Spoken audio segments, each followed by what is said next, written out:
चल हो गया। अस्सलाम वालेकुम वरहमतुल्लाहि वबरकातुहू। चोर लुटेरो डाकू ए देखो तुसी सिर्फ ज़बानी कलामी कहते सो ना कि शहबाज शरीफ से जब कहते सी जरूरत भी मैं अपने कपड़े ला के भेज देवांगा, आवाम नूं तुसी इस हालत पहुँचा दिता है, इस कब्रस्तान पहुँचा दिता है। सिर्फ हुण उत्ते थले दब के मिट्टी पानी रह गई है, तो तुहाडी मेहरबानी साडी जान छड़ दो। तो आवाम नूं भी है कि कुछ होश ते नाहन लवो, तो अपने आप नूं देखो। कब्रस्तान पहुँच जाओगे तो फिर किसी ने नहीं सुननी। सानू मैनूं लगदा अगे भी लितर पाउणगे तो इत्थे तो पै ही रहे हैं, क्योंकि असीं अपने हकूक के बारे अपने बच्चों के हकूक के बारे कोई नहीं सोच रहे। बाहर निकलो खुदारा और इन्हां चोरां नूं नसाओ, वरना सानू वाकई इस कब्रस्तान लिया के दब दोगे। मेरे हाथों वाल देखो। उम्मीद करना तुसीं इस बारे ज़रूर सोचोगे। अस्सलाम वालेकुम वरहमतुल्लाहि वबरकातुहू। क्या हाल है? ठीक ठाक, सब खैरियत से ठीक है। आज एतवार, छुट्टी का दिन, सुबह तकरीबन 6:15 का टाइम। तो मैं इस टाइम हरबसपुरा के करीब पुल पे खड़ा हूँ। मैंने कहा बात तो सियासत की करेंगे, लेकिन ज़रा व्यू चेंज कर देते हैं। माशाल्लाह सुबह सुबह का नज़ारा बहुत अच्छा, तो मज़ा तो बाला हो जाएगा आप लोगों का। असल में बात आज क्या करनी है, इस कौम को मैं क्या कह सकता हूँ कि 2-3 दिन पहले जो इलेक्शन कमीशन का फ़ैसला आया, वो मियाँ बरादरी के ज़रख़लीद ग़ुलाम का, जो वो यानी डोर उनके हाथ में है, जो वो कहते हैं वो करता है। और कुछ 15-20 दिन पहले वीडियो भी, एक ऑडियो लीक हुई जिसमें उन्होंने कहा कि क्यों नहीं आप इसे नहाल करवाते, जो आपने चाचा से कह रही हैं। मोहतरमा आप समझ गए उन्हें, चोरों की नानी मरियम नवाज़। तो और नाहल भी किस पे कराया, तोशा खाना के जो उसने वो हार जो बेचा। हालांकि उन्होंने रूलिंग इसकी जो ये है कि पहले जितनी भी कीमत है उससे 15% दे के वो चीज़ें ले लेते। पहले सब ने ली हैं, तकरीबन सब नहीं जितने, बल्कि कईयों ने तो चुराए हैं जो बाहर से जाके चीज़ें बरामद हुई हैं, जिसमें जरदारी साहब, मियाँ साहब की खुद बेटी यूसुफ रज़ा गिलानी, सब ने इस गंगा में जो है ना हाथ धोए हैं अपने। खान साहब का ये कसूर था कि उसने 15% से जो अपना बढ़ा के 50% कर दिया, यानी 50% दे के डिस्काउंट ले के तो आप चीज़ ले सकते हैं। वो भी उन्होंने बेच के वहाँ की सड़क बनवाई, बनी अपने खाए नहीं पैसे, बनी गाला की सड़क बनवाई, जो सिर्फ वो नहीं इस्तेमाल करते बल्कि सारी दुनिया वो इस्तेमाल करती है। असल में मसला ये है कि अब 15 पार्टियाँ मिल के उससे जान छुड़ाना चाह रही हैं। वो उसे कह रही हैं ये तो पेटे पड़ गया जी, ऐसे तो जान छुड़ाओ, वरना सानू लैके पाइएगा, सारी सियासत ख़त्म कर देगा। तो एक सुबह का व्यू जी बहुत प्यारा सूरज का, साथ साथ थोड़ा सा मैं आपको ये भी करता चलूँ। तो भैया बात तो ये है कि भुट्टो ने कहा था कि इस कौम से कोई नेकी ना करे, नेकी करें तो वो पेटे पड़ जाएगी। भुट्टो ने नेकी करनी चाहिए इस कौम के साथ, यानी मैं उसके लिए ज़्यादा कोई हामी नहीं हूँ, लेकिन 2-3 चीज़ें उसमें बहुत खूबसूरत थी। एक तो वो गोरों को डट के जवाब देते थे, दूसरा जो है वो अपना कम अज़ कम कुछ नहीं, एक जो इस्लामिक बैंक बना रहे थे ना, वो पाकिस्तान के लिए बहुत मुफीद था। और फिर एटमी प्रोग्राम भी उन्होंने डॉक्टर कदीर के साथ मिल के शुरू किया। अब मसला ये है कि भुट्टो का क्या हाल किया हमने, उसे मर्द मोमन, मर्द हक, 100 गार्ड जिसे कहते हैं, ज़िया साहब, उसके लिए फांसी दिलवाई। और वो जुर्म पुराना को किया हुआ था, अगर उसने किसी से करवाया भी था तो उसके सही ट्रायल होते और ज़्यादा उसे यानी उम्र कैद हो जाती, लेकिन ज़बरदस्ती उसे फांसी दिलाई गई और उसे मौत के घाट इसलिए उतारा कि उसके अमेरिकन वज़ीर ख़ारजा ने खुद उसे धमकी लगा दी थी कि जनाब आगे से गाड़ी आती हो तो दानिशमंदी यही है कि आगे से हट जाए, क्योंकि वो भुट्टो को प्रेशराइज़ कर रहे थे कि आप जो ये काम कर रहे हैं इससे बाज आ जाए, वरना आपको क्या आपकी पूरी टीम को मरवा देंगे हम। और ऐसे ही किया, वो चुन चुन के इस्लामिक कॉन्फ्रेंस में जितने बंदे थे देखे सबको मरवाया उन्होंने। ये है हमारा हाल। अब दूसरा है डॉक्टर कदीर का, मैं कोशिश करूँगा इसमें थोड़े से 2 क्लिप उसके भी चलाऊँ। तो उसने जो कहा जी मुझे सारी ज़िंदगी अफसोस रहेगा कि मैंने उसकी कौम के लिए काम किया जिसने मेरी कदर नहीं की। ये आखिरी इंटरव्यू जो एक दिन जियो के साथ उसने दिया, उसमें साफ कहा, उसने कहा जी आगे कोई इस मुल्क के लिए काम मसलन एटमी प्लांट ये पावर प्लांट लगवाएँ, कहता कभी सवाल ही नहीं पैदा होता।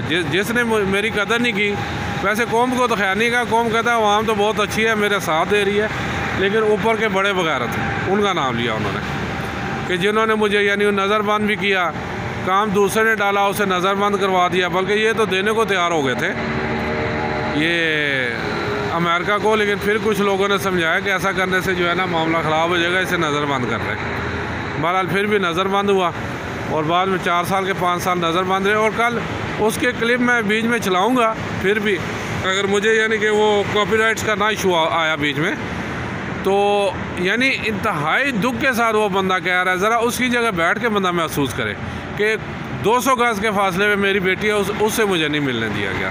और जब वो जियो के जो एंकर हैं वो है तो उन्हें कैमरे अंदर लेके नहीं जाने दे, वो एहतजाजन फिर डॉक्टर अब्दुल कदीर खान बाहर आए फुटपाथ पे बैठ के, यानी पाकिस्तान के हीरो वो बाहर फुटपाथ पे बैठ के वो इंटरव्यू दे रहे हैं।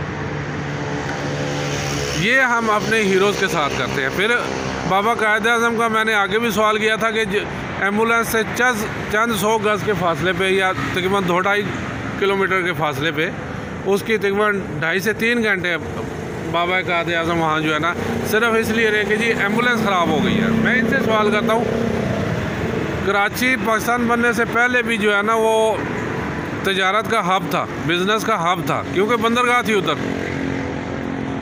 तो क्या वहाँ सिर्फ एक गाड़ी एम्बुलेंस ही थी, बाकी प्राइवेट किसी की, चले मान लीजिए एम्बुलेंस एक ही थी, बाकी किसी की कोई प्राइवेट गाड़ियाँ नहीं थी कि चले प्राइवेट गाड़ी मंगा के उसे उसमें डाल के जो है ना हॉस्पिटल ले जाते।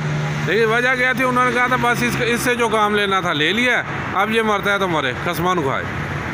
लियाकत खान को 51 में गोली मरवा दी, वो तो सबके सामने मरी इसलिए पता है। और फिर मोहतरमा फातिमा जना, किसे नहीं पता कि अब यूट्यूब पे क्लिप है कि जो जिसने उसे नहलाया, वो कहते हैं उसका ब्लाउज सारा खून में तार था और जगह जगह ज़ख़म के निशान थे। फिर ये क्या यानी कि ज़ाहिर करते हैं तभी मौत वो दुनिया से गई हैं। ये तो मेरा ख्याल नहीं, सब झूठ कहते हैं। अगर इनके अभी भी रियल इन्वेस्टिगेशन हो तो बात कुछ और निकलेगी।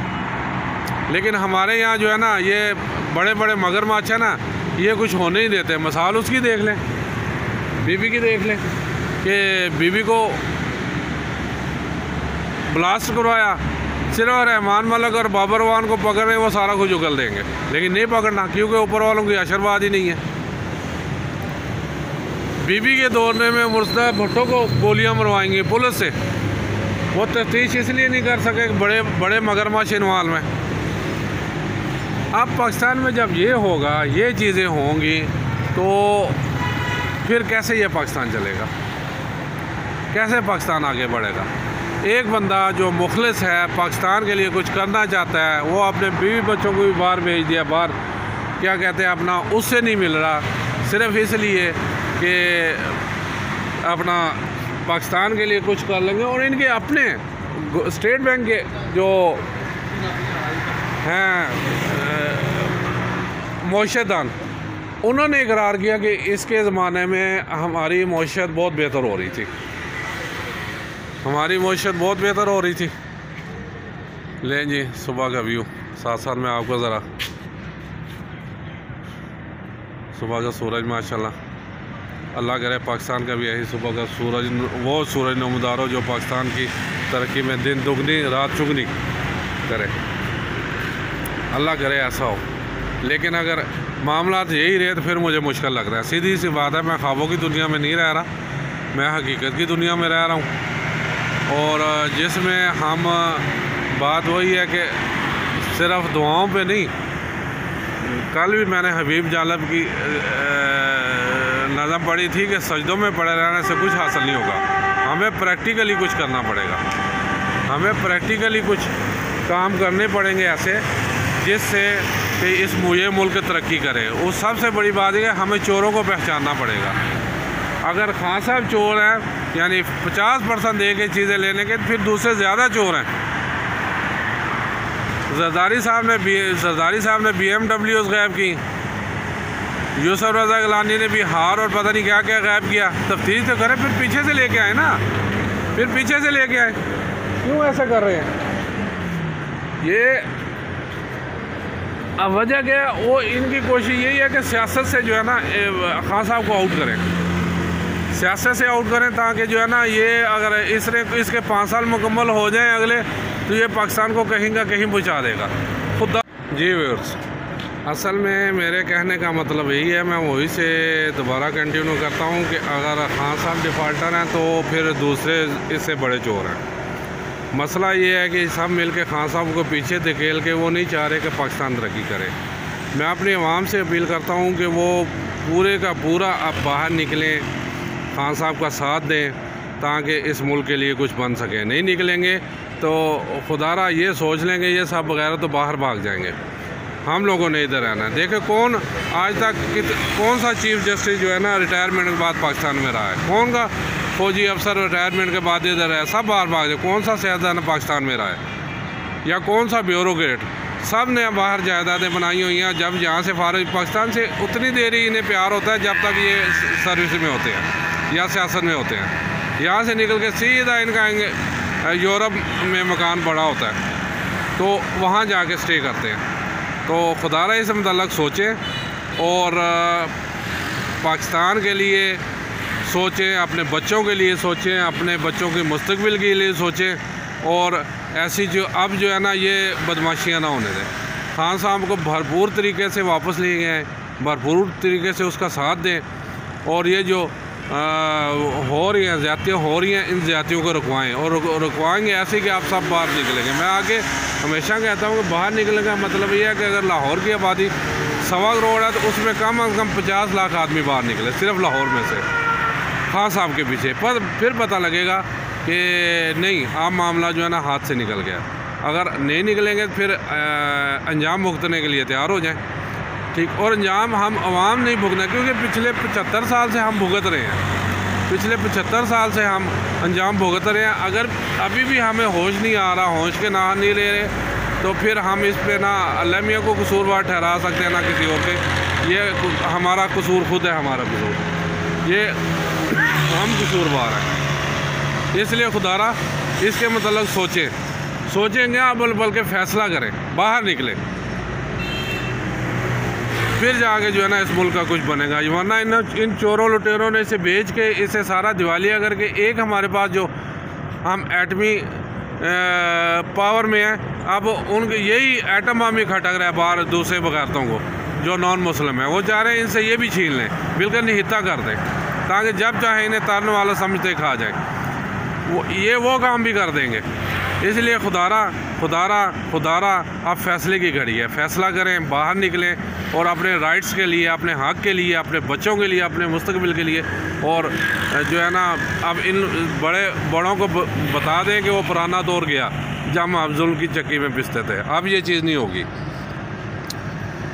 उम्मीद करता हूँ आप मेरी वीडियो को पसंद करेंगे, शेयर करेंगे, लाइक करेंगे। नई वीडियो के साथ इंशाल्लाह फिर हाज़िर होऊंगा। इजाज़त चाहता हूँ। अस्सलाम वालेकुम व रहमतुल्लाहि व बरकातुहू।